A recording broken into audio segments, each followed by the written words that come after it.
बहुत समय पहले एक ऐसा राजा था जिसका घमंड आसमान से भी ऊंचा था।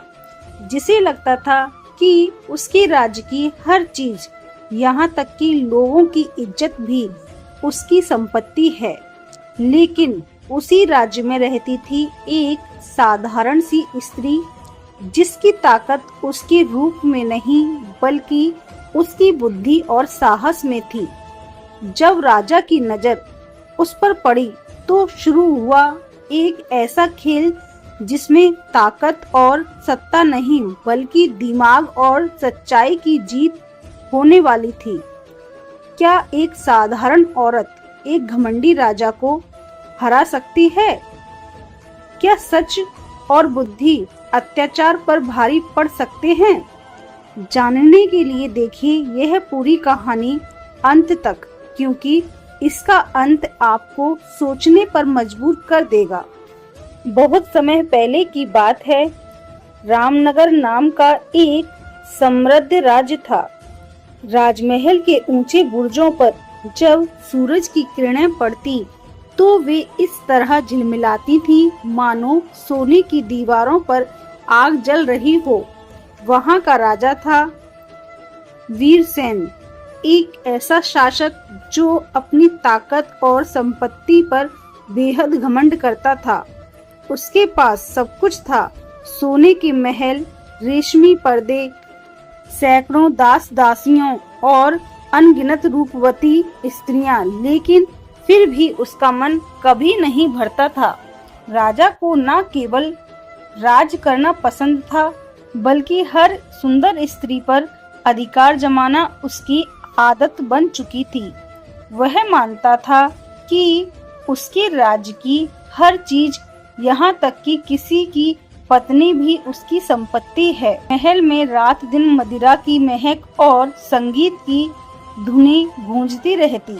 दरबारी कवि और नर्तक राजा की प्रशंसा में गीत गाते और राजा उनके शब्दों में होकर अपनी हवस को प्रेम का नाम देता। उसी राज्य के एक छोटे से गांव में साधारण इंसान रहता था। लोहार भोला मेहनती, ईमानदार और सीधे स्वभाव का था। उसकी भट्टी हमेशा जलती रहती और उसका हथौड़ा लोहे पर बजता रहता था। वह गरीब था पर उसके चेहरे पर संतोष की चमक थी। उसकी पत्नी का नाम था गंगा, जो अपने नाम की ही तरह गंगा सुंदर, गोरी और सबसे बढ़कर बेहद चतुर और समझदार थी। गांव में हर कोई कहता, भोला भले ही गरीब हो पर उसकी गंगा के जैसा भाग्य किसी के पास नहीं है। गंगा अपने पति से बहुत प्रेम करती थी, लेकिन उसका दिल हमेशा राजा वीरसेन की हवस के डर से कांपता रहता था। एक दिन राजा अपने शिकार के सफर पर निकला। जंगल से होते हुए उसका काफिला उस गांव के पास आ निकला जहां भोला और गंगा रहते थे। राजा को प्यास लगी तो उसने पास के कुएं पर रुककर पानी पिया। संयोग से वहीं गंगा भी पानी भरने आई हुई थी। जैसे ही राजा की नजर उस पर पड़ी, वह पल भर को ठहर गया। गंगा का चेहरा पसीने से भीगा हुआ था, पर उस पर एक अद्भुत मासूमियत चमक रही थी। उसके बालों से टपकती बूंदें सूरज की रोशनी में मोती जैसे लग रहे थे। राजा ने मन ही मन कहा, ऐसी रूपमती स्त्री मेरे महल में होनी चाहिए। उसने अपने एक सैनिक से पूछा, यह स्त्री कौन है? सिपाही ने झुककर कहा, महाराज, यह लोहार भोला की पत्नी है। राजा के चेहरे पर एक शैतानी मुस्कान फैल गई। लोहार की पत्नी? हमें तो अब लोहार को राजा का मेहमान बनाना होगा। उसी शाम गांव में हड़कंप मच गया। जब महल से दूत आए, उन्होंने घोषणा की, राजा वीरसेन ने आदेश दिया है कि लोहार भोला कल दरबार में उपस्थित हो, उसे विशेष इनाम दिया जाएगा। यह सुनकर भोला घबरा गया, क्योंकि उसने कभी महल का मुंह तक नहीं देखा था। गंगा ने पति की आंखों में डर देखा और उसे संतावना देते हुए मुस्कुराकर कहा, डरो मत भोला, राजा का बुलावा शायद तुम्हारे परिश्रम का फल हो। लेकिन अंदर ही अंदर वह जानती थी कि यह बुलावा किसी बुरे इरादे का संकेत है। वह रात भर सोचती रही। राजा की आंखों में जो चमक थी वह सिर्फ प्यास की नहीं थी, वह हवस की आग थी। अगले दिन भोला नए कपड़े पहनकर दरबार पहुंचा। राजा अपने भव्य सिंहासन पर बैठा था और उसके बगल में मंत्री और सैनिक खड़े थे। राजा ने मुस्कुराते हुए कहा, अरे भोला, सुना है तू बहुत मेहनती लोहार है, तेरे हाथ में तो जादू है। भोला ने झुककर विनम्रता से कहा, महाराज, यह सब आपकी कृपा है। राजा ने अपनी योजना बताते हुए कहा, मैं चाहता हूँ कि तू मेरे लिए एक खास तलवार बनाए, ऐसी तलवार जिसमें कभी जंग ना लगे और जिसकी धार कभी कुंद ना हो। भोला ने सिर झुकाकर आदेश स्वीकार किया। जैसा आदेश महाराज। राजा ने उसे कुछ सोना और चांदी देते हुए अपनी शर्त रखी, पर शर्त यह है कि जब तक तलवार तैयार ना हो तू दरबार के पास ही रहेगा। भोला ने अनजाने में सिर हिला दिया। राजा का इरादा साफ था, जब तक भोला दरबार में कैद रहेगा, गंगा गांव में अकेली रहेगी। उसी रात राजा ने अपने भरोसेमंद सैनिकों को आदेश दिया, कल रात तुम लोग गांव जाओ और उस लोहार की पत्नी को महल में बुला लाओ। कह देना राजा ने उसे इनाम देने के लिए बुलाया है। पर राजा यह नहीं जानता था कि गंगा केवल सुंदर नहीं बल्कि अत्यधिक चालाक भी थी। रात के समय जब सैनिक आए तो गंगा ने उन्हें दूर से ही आते देख लिया। उसने तुरंत दरवाजे के पास जल रहे मिट्टी के तेल के दीपक को बुझाकर अंधेरा कर दिया और खुद एक पर्दे के पीछे छिप गई। सैनिकों ने दरवाजा खटखटाया और कहा, राजा का आदेश है, हमारे साथ चलो। गंगा ने अंदर से अपनी आवाज को बदलकर पूछा, राजा ने क्या कहा है, किस इनाम की बात कर रहे हो? एक सैनिक ने उत्तर दिया, राजा ने कहा है कि तेरे पति के काम से खुश होकर वह तुझे महल में बुला रहे हैं। गंगा ने धीरे से कहा, ठीक है, मैं आती हूँ, पर मेरी एक शर्त है। सैनिकों ने हैरान होकर पूछा, कौन सी शर्त? गंगा बोली, मैं राजा के दरबार में वैसे ही जाऊंगी जैसे कोई रानी जाती है, पूरे श्रृंगार में, लाल जोड़े में और अपनी चुनरी से चेहरा ढक कर। कल सूर्योदय होते ही आना। सैनिकों ने सोचा कि यह कोई बड़ी बात नहीं है। उन्होंने हाँ कहा और लौट गए। लेकिन उसी रात गंगा ने एक अद्भुत योजना बना ली थी। सुबह होने से पहले गंगा अपनी पड़ोसन एक लगभग अधेड़ वृद्धा के पास गई। उसने उनसे निवेदन किया, माँ, राजा ने मुझे बुलाया है, लेकिन मैं डरती हूँ। तुम मेरी जगह यह लाल जोड़ा पहन लो और बस राजा के सामने जाकर सिर झुका लेना, बाकी मैं संभाल लूंगी। बूढ़ी औरत ने हंसकर कहा, बेटी, तेरी बुद्धि तो किसी रानी जैसी चलती है। चल, मैं तेरे लिए यह कर दूंगी। जब सुबह सैनिक आए तो उन्होंने लाल जोड़े में चेहरा ढक के बैठी औरत को गंगा समझ लिया। वे उसे पालकी में बिठाकर महल ले गए। राजा ने जब पालकी से उतरती स्त्री को देखा तो मुस्कुराते हुए कहा, आओ गंगा, आज से तुम मेरी रानी हो। लेकिन जैसे ही उसने घूंघट उठाया तो उसके सामने झुर्रियों से भरा चेहरा और बिना दांतों वाली एक मुस्कान दिखाई दी। राजा की आंखें फटी की फटी रह गईं। सारा दरबार ठहाकों से गूंज उठा। राजा शर्म और गुस्से से कांप उठा और गरजा, यह धोखा किसने किया? वृद्धा कांपती हुई आवाज में बोली, महाराज, आपकी रानी तो अभी गांव में है। उसने कहा था कि मैं आकर आपको नमस्कार कर दूं। राजा समझ गया कि वह एक चतुर स्त्री के हाथों मूर्ख बन चुका है। उस रात राजा ने अपने मंत्री से कहा, यह औरत सिर्फ सुंदर नहीं बल्कि बहुत चालाक भी है। अब मैं उसे हासिल कर कर ही रहूंगा, चाहे कुछ भी हो जाए।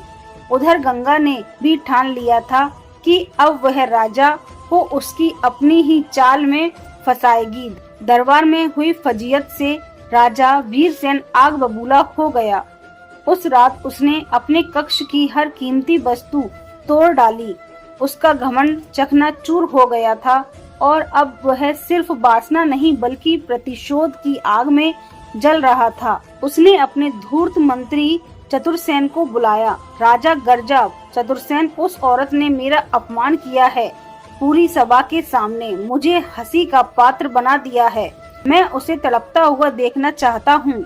कोई ऐसी योजना बनाओ कि वह खुद चलकर मेरे कदमों में आ गिरे। मंत्री चतुरसेन ने अपनी दाढ़ी सहलाते हुए कुटिल मुस्कान के साथ कहा, महाराज, शेरनी को पकड़ने के लिए उसके श्रावक को फंसाना पड़ता है। गंगा की शक्ति उसका पति भोला है जो अभी हमारी कैद में है। हम उसे सीधे सीधे नहीं बुलाएंगे, हम उसे आने पर मजबूर कर देंगे। कैसे? राजा ने अधीर होकर पूछा। मंत्री ने अपनी योजना बताई। हम भोला को एक ऐसा काम देंगे जो असंभव हो। जब वह उसे पूरा नहीं कर पाएगा तो हम उसे मृत्यु दंड की घोषणा करेंगे। फिर गंगा के पास अपने पति को बचाने के लिए आपके सामने समर्पण करने के अलावा कोई रास्ता नहीं बचेगा। यह सुनकर राजा की आंखों में एक क्रूर चमक लौट आई। उसने कहा, योजना उत्तम है, उसे ऐसा ही कोई काम दिया जाए। अगली सुबह भोला को, जो अब तक एक शाही मेहमान की तरह रखा जा रहा था, अब वह जंजीरों में जकड़कर राजा के सामने पेश किया गया। राजा ने एक पत्थर की शिला की ओर इशारा करते हुए कहा, लोहार, तेरी कारीगरी की बहुत प्रशंसा सुनी है। अब हम तेरी असली परीक्षा लेंगे। तुझे इस पत्थर की शिला से लोहे की तरह खींचकर एक पतली लचीली रस्सी बनानी है, ऐसी रस्सी जिसे गांठ भी लगाई जा सके। इसके लिए हम तुझे 7 दिन का समय देते हैं। अगर तू सफल रहा तो तुझे मुंह मांगा इनाम मिलेगा और अगर नहीं कर पाया तो तेरा सिर धड़ से अलग कर दिया जाएगा। यह सुनकर भोला के पैरों तले जमीन खिसक गई। पत्थर से रस्सी बनाना यह तो असंभव था। उसने गिड़गिड़ाकर कहा, महाराज, यह अन्याय है। पत्थर से रस्सी कोई कैसे बना सकता है? तो तुम अब चुप रहो। राजा दहाड़ा, राजा का आदेश अंतिम है, ले जाओ इसे। सैनिक भोला को घसीटते हुए एक अंधेरी कोठरी में ले गए और उस पत्थर की शिला को भी वहीं पटक दिया। भोला को समझ आ गया कि यह तलवार बनाने का बहाना नहीं बल्कि उसे और गंगा को फंसाने का एक भयानक जाल था। उसी दिन राजा का एक दूत गंगा के पास यह संदेश लेकर पहुंचा, तुम्हारे पति को एक विशेष कार्य दिया गया है। यदि वह 7 दिनों में पत्थर की रस्सी नहीं बना सका तो उसे मौत की सजा दी जाएगी। हाँ, अगर तुम राजा की सेवा में महल आने के लिए तैयार हो तो तुम्हारे पति की जान बख्शी जा सकती है। दूत के शब्द गंगा के कानों में पिघले हुए शीशे की तरह उतर गए। उसे पता था कि राजा अब किसी भी हद तक जा सकता है। भोला काल कोठरी में निराशा में डूबा हुआ था। वह अपनी मौत से नहीं बल्कि गंगा की सुरक्षा को लेकर चिंतित था। वह जानता था कि गंगा उसे बचाने के लिए कुछ भी कर सकती है, शायद राजा के सामने झुक भी जाए। उसे गंगा तक यह संदेश पहुंचाना था कि वह उसकी चिंता ना करे और कोई मूर्खतापूर्ण कदम ना उठाए। उसने देखा कि कोठरी में एक छोटा सा रोशनदान है जहां पर हर सुबह एक कबूतर आकर बैठता था। भोला ने अपनी फटी हुई कमीज का एक धागा निकाला और उस पर कोयले के टुकड़े से लिखा, मेरी प्रिय गंगा, पत्थर की रस्सी मेरे भाग्य में है, पर तुम राजा के महल की जंजीर मत बनना। मेरा अंत ही इस कहानी का अंत नहीं है, तुम मेरी चिंता मत करना। उस धागे को कबूतर के पैर में सावधानी से बांध दिया। वह कबूतर अक्सर उनके गांव की दिशा में ही उड़ता था। यह एक जुआ था लेकिन उसकी एकमात्र उम्मीद थी। 3 दिन तक गंगा बेचैनी में सोचती रही कि क्या करे। उसने अपनी बुद्धि और राजा की क्रूरता के बीच एक रास्ता निकाला था। चौथे दिन सुबह वह जब अपने आंगन में बैठी थी तो वही कबूतर उसके पास आकर बैठ गया। गंगा की नजर उसके पैर में बंधे धागे पर पड़ी। उसने कांपते हाथों से उसे भोला का संदेश पढ़ा। संदेश पढ़ते ही उसकी आंखों से आंसू बह निकले, लेकिन अगले ही पल उसके चेहरे पर एक दृढ़ निश्चय की कठोरता आ गई। भोला ने उसे रास्ता दिखा दिया था। अब उसे केवल अपने पति को नहीं बल्कि राजा के अहंकार को भी तोड़ना था। अब यह लड़ाई सिर्फ एक पति पत्नी की नहीं बल्कि न्याय और अन्याय की थी। उसने मन ही मन कहा, राजा वीरसेन, तुमने पत्थर की रस्सी मांगी है, मैं तुम्हें ऐसी रस्सी दूंगी जिसे तुम जीवन भर नहीं भूल पाओगे। गंगा उठी और सीधे गांव के मुखिया और अन्य सम्मानित बुजुर्गों के घर की ओर चल पड़ी। उसके दिमाग में एक ऐसी योजना आ रही थी, या तो उसे और भोला को बचा सकती है या तो पूरे गांव को राजा के क्रोध का भागी बना सकती थी। गंगा जब गांव के मुखिया और 5 सबसे सम्मानित बुजुर्गों की चौपाल पर पहुंची तो उसके चेहरे पर डर नहीं बल्कि एक शांत आत्मविश्वास था। बुजुर्गों ने जब राजा के दूत की बात सुनी तो वे सहम गए। मुखिया ने चिंता से कहा, बेटी, यह तो अनर्थ है। राजा से बैर लेकर हम सब मारे जाएंगे, वह पूरे गांव को उजाड़ देगा। गंगा ने सिर झुकाकर कहा, मैं यहाँ आपके पास राजा से लड़ने के लिए कहने नहीं आई हूँ बल्कि न्याय मांगने का सही तरीका पूछने आई हूँ। हमारा धर्म कहता है कि राजा की आज्ञा का पालन करना प्रजा का कर्तव्य है ना। सभी ने सहमति में सिर हिलाया।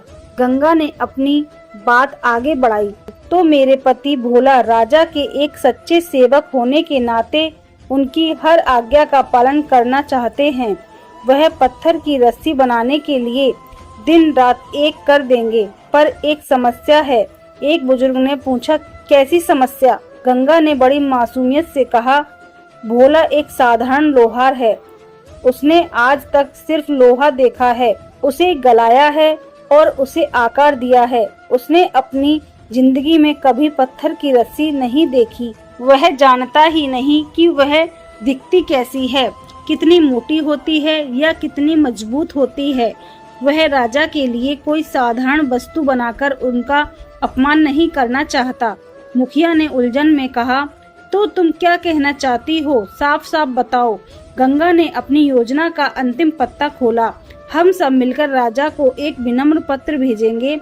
हम उनसे कहेंगे कि महाराज, हमारा लोहार आपकी आज्ञा पूरी करने के लिए तैयार है, पर वह सर्वश्रेष्ठ वस्तु बनाना चाहता है। कृपया करके आप अपने शाही खजाने से या अपने पूर्वजों के संग्रह से पत्थर की रस्सी का एक छोटा सा नमूना भिजवा दें। बस एक हाथ लंबा टुकड़ा ही काफी होगा, ताकि भोला उसे देखकर उसकी बनावट को समझकर आपके लिए हूबहू वैसी ही रस्सी बना सके। यह सुनते ही चौपाल में सन्नाटा छा गया। फिर एक बुजुर्ग के चेहरे पर मुस्कान आई और देखते ही देखते सभी के चेहरे खिल उठे। मुखिया ने खड़े होकर गंगा के सिर पर हाथ रखा और कहा, बेटी, आज तुमने साबित कर दिया कि असली ताकत तलवार में नहीं बुद्धि में होती है। हम तुम्हारे साथ हैं। पत्र अभी तैयार किया जाए। 2 दिन बाद राजा वीरसेन अपने खचाखच भरे दरबार में बैठा हुआ था। वह अपने मंत्रियों से ढींगे हाँक रहा था। देखा, उस घमंडी औरत का कोई जवाब नहीं आया। अब बस 2 दिन और फिर उस लोहार का सिर कटेगा और उसकी पत्नी खुद मेरे पैरों पर आकर गिरेगी। दरबारी राजा की हाँ में हाँ मिला रहे थे।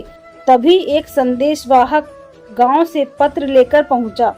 राजा ने हंसते हुए पत्र लिया और उसे जोर जोर से पढ़ने लगा ताकि सभी उसकी जीत का तमाशा देख सकें।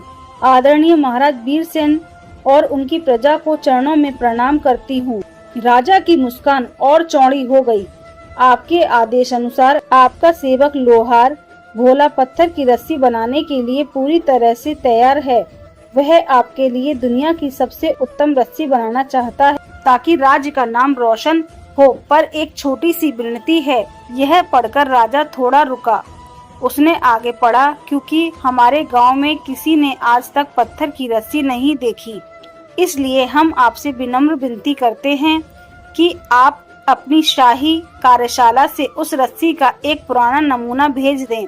आपका सेवक उसे देखकर अपनी इच्छा के अनुसार ही नई रस्सी बना देगा। हमें विश्वास है कि आपके महान राज्य में ऐसी असाधारण वस्तु का नमूना अवश्य होगा। जैसे ही राजा ने पत्र खत्म किया, पूरे दरबार में एक अजीब सी खामोशी छा गई।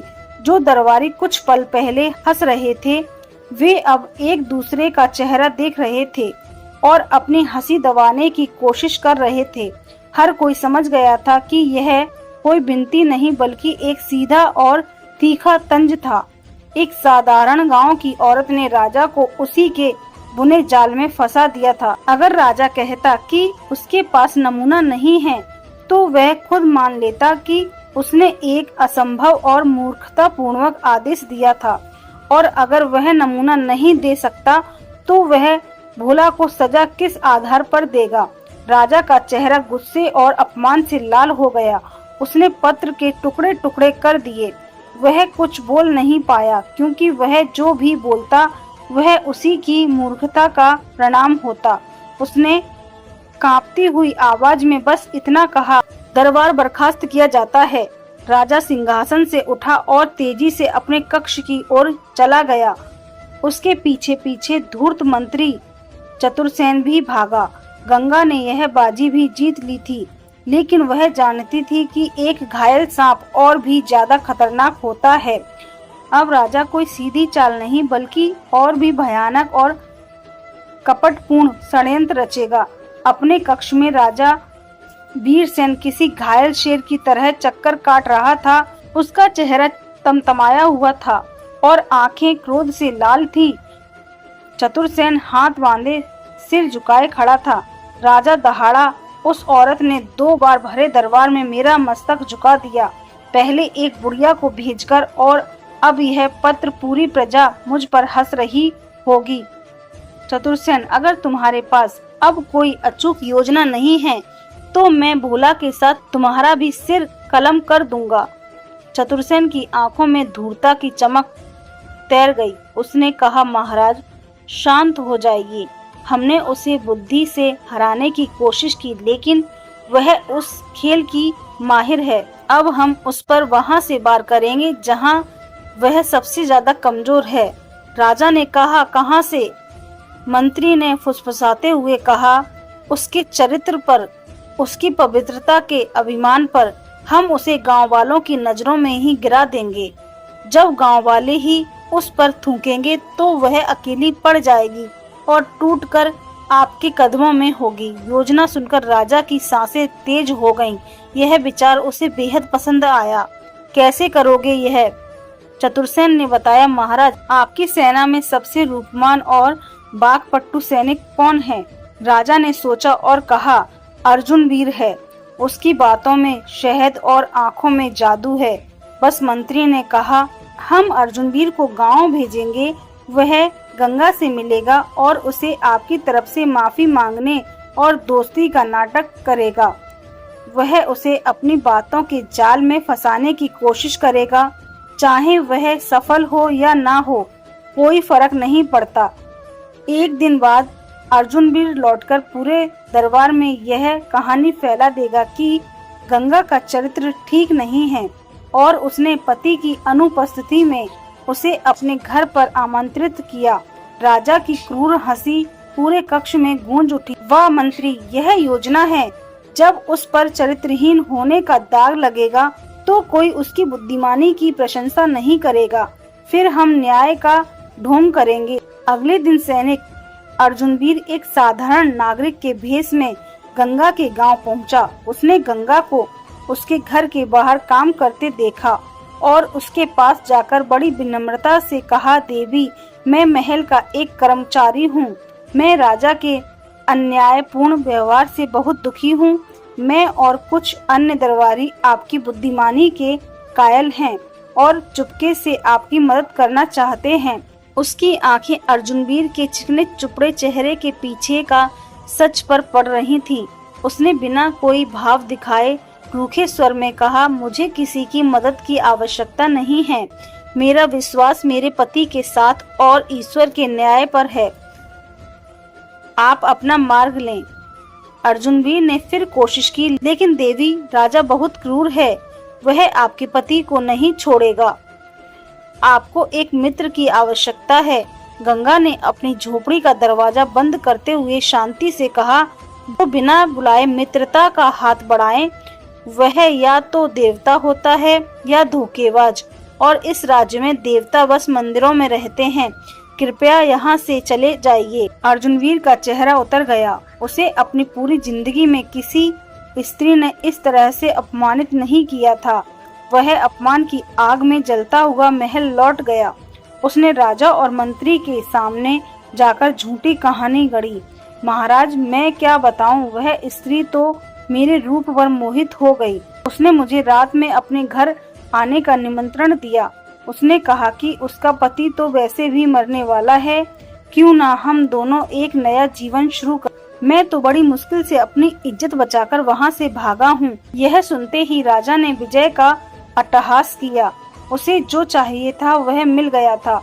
अगले दिन पूरे राज्य में ढिंढोरा पिटवा दिया गया। सुनो सुनो सुनो, लोहार भोला की पत्नी गंगा पर अपने पति को धोखा देने और पराये पुरुष को अपने घर बुलाने का गंभीर आरोप लगा है, क्योंकि यह एक घोर पाप है।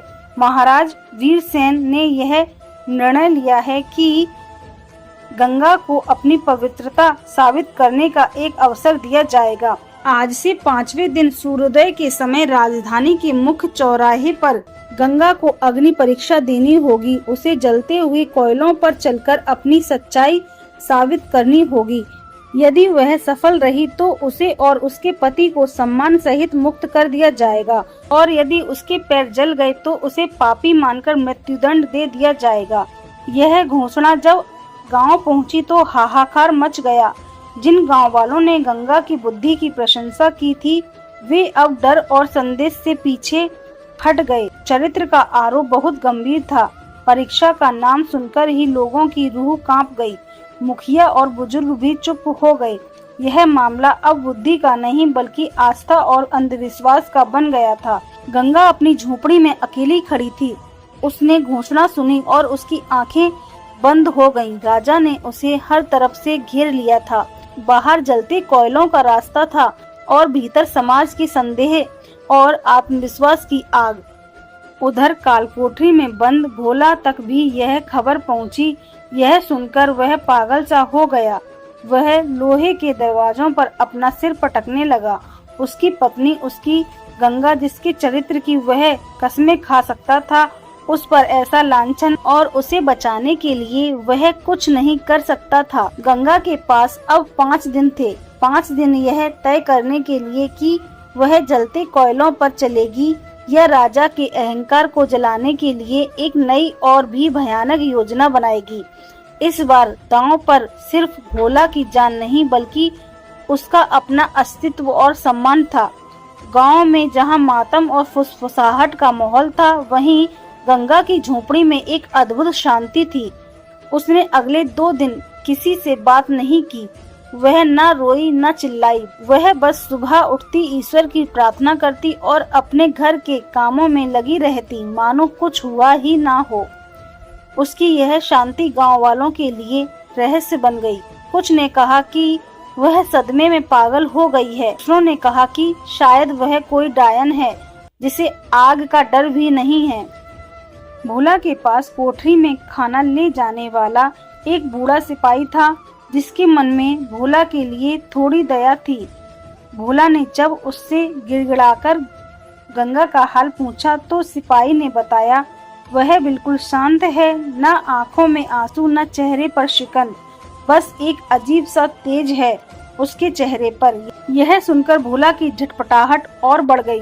वह गंगा को जानता था। उसकी यह शांति किसी आने वाले तूफान का संकेत थी।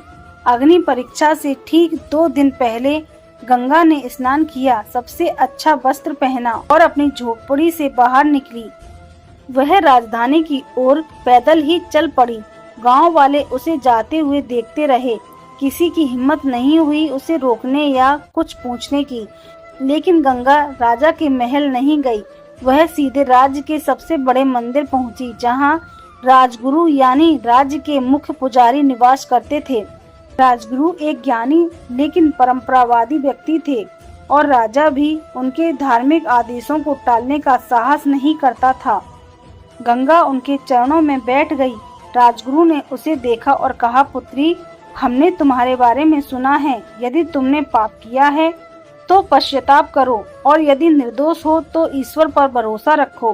गंगा ने हाथ जोड़कर कहा, हे गुरुवर, मुझे ईश्वर पर पूरा भरोसा है और मैं अपनी पवित्रता और प्रमाणित करने के लिए अग्नि परीक्षा देने हेतु तैयार हूँ। मैं यहाँ आपसे कोई रियायत मांगने नहीं आई हूँ। मैं तो बस यह सुनिश्चित करने आई हूँ कि यह परीक्षा पूरी तरह से धर्म और शास्त्रों के अनुसार हो, ताकि न्याय पर कोई उंगली ना उठा सके। राजगुरु उसकी निडरता से प्रभावित हुए। उन्होंने कहा, कैसा धर्म पुत्री, तुम्हें जलते कोयलों पर चलना होगा। गंगा ने बड़ी विनम्रता से कहा, गुरुवर, आप सही कहते हैं। मेरा शरीर अग्नि को समर्पित होगा, लेकिन उस अग्नि से निकला हुआ निर्णय यानी मैं पवित्र हूँ या अपवित्र, इसकी घोषणा कौन करेगा? क्या कोई साधारण सैनिक करेगा या कोई मंत्री करेगा? शास्त्रों के अनुसार ईश्वर अपना न्याय राजा के माध्यम से प्रकट करते हैं। राजा ही धरती पर ईश्वर का प्रतिनिधि और धर्म का रक्षक है। राजगुरु उलझन में पड़ गए। तुम कहना क्या चाहती हो? गंगा ने अपनी अंतिम सबसे घातक चाल चली। मैं चाहती हूँ कि जब मैं अग्निपथ पर चलूं तो पथ के दूसरे छोर पर स्वयं महाराज वीरसेन खड़े हों। जब मैं जलते कोयलों को पार कर लूं तो महाराज अपने हाथों से मेरा हाथ थामकर मुझे बाहर निकालें और मेरी पवित्रता की घोषणा करें। यदि मैं सच में पवित्र हूँ तो धर्म की रक्षा करने वाले राजा को मेरा स्पर्श करने से कोई हानि नहीं होगी, और यदि मैं पापी हूँ तो मेरे स्पर्श मात्र से अधर्म का साथ देने वाले राजा तक भी अग्नि का ताप अवश्य पहुँचेगा। यदि सच्चा न्याय होगा गुरुवर, क्या आप नहीं चाहेंगे कि न्याय की प्रतिक्रिया में राज्य का सर्वोच्च धर्म अधिकार स्वयं शामिल हो? यह सुनकर गुरुवर निशब्द रह गए। गंगा ने धर्म, परंपरा और राजधर्म को एक ऐसे तर्क में बांध दिया था जिसे काटना असंभव था। स्त्री की पवित्रता की परीक्षा अब सीधे सीधे राजा के धर्म और साहस की परीक्षा बन गई थी। यदि राजा मना करता है तो इसका अर्थ होगा कि उसे अपने ही न्याय पर भरोसा नहीं है या वह एक पापी स्त्री को छूने से डरता है। राजगुरु के पास इस धार्मिक रूप से सही मांग को स्वीकार करने के अलावा कोई विकल्प नहीं था।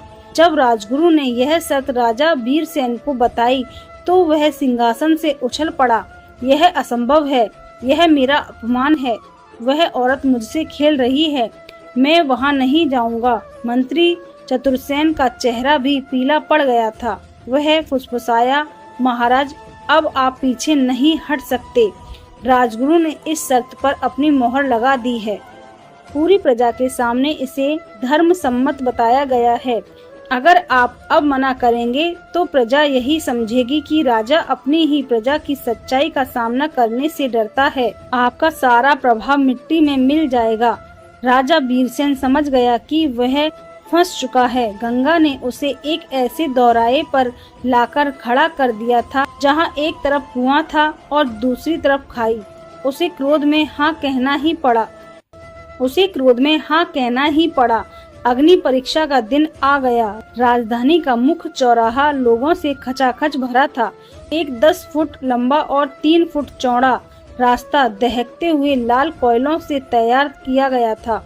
एक तरफ गंगा शांत और स्थिर खड़ी थी और दूसरी तरफ राजा वीरसेन, जिसके माथे पर पसीने की बूंदें थी और आंखों में खौफ साफ झलक रहा था। ढोल नगाड़े बजने बंद हुए। पूर्ण शांति छा गई। राजगुरु ने मंत्रों के बाद गंगा को आगे बढ़ने का आदेश दिया। गंगा ने अपनी आंखें बंद की, एक गहरी सांस ली और जलते हुए अंगारों पर अपना पहला कदम रख दिया। सारी भीड़ की सांसें अटक गईं।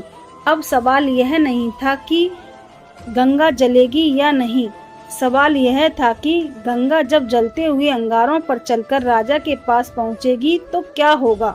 तो दोस्तों आपने देखा एक साधारण सी स्त्री ने अपनी बुद्धि, धैर्य और साहस से एक घमंडी राजा को उसके ही खेल में हरा दिया। यह कहानी हमें सिखाती है कि ताकत से बड़ी होती है बुद्धि और सत्ता से बड़ी होती है सच्चाई। अगर आपके इरादे साफ हों और दिमाग ठंडा हो तो कोई भी मुश्किल आपको हरा नहीं सकती। अगर आपको यह कहानी पसंद आई हो तो वीडियो को लाइक जरूर करें और ऐसे ही दिलचस्प और सीख देने वाली कहानियों के लिए हमारे चैनल को सब्सक्राइब करना ना भूलें। मिलते हैं अगली कहानी में, तब तक के लिए धन्यवाद। हर हर महादेव।